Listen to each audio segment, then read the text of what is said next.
Bonjour, bienvenue dans ma vidéo.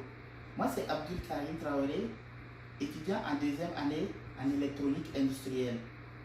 Dans cette vidéo, il sera question de vous parler de la production de l'énergie électrique à travers les centrales hydroélectriques.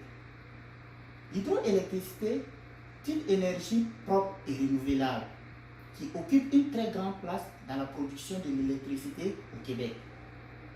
En effet, cette source d'énergie est l'une des meilleures au monde de par sa faible production des gaz à effet de serre. Pour sa production, on a besoin de trois éléments.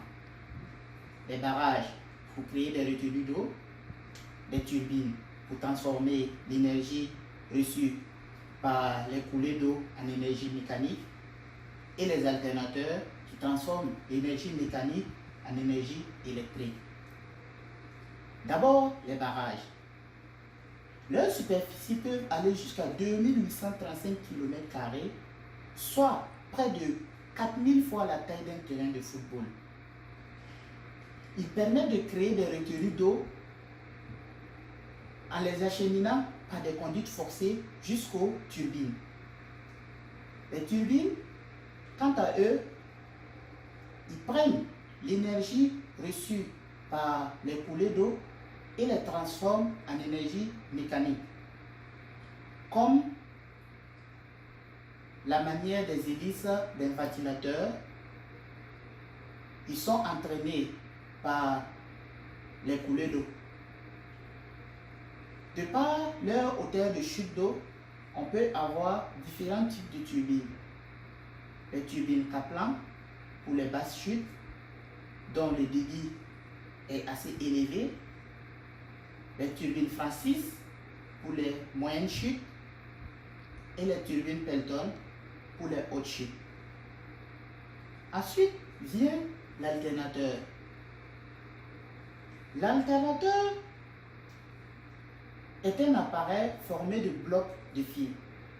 Il fonctionne sur le principe du champ magnétique pour créer l'électricité.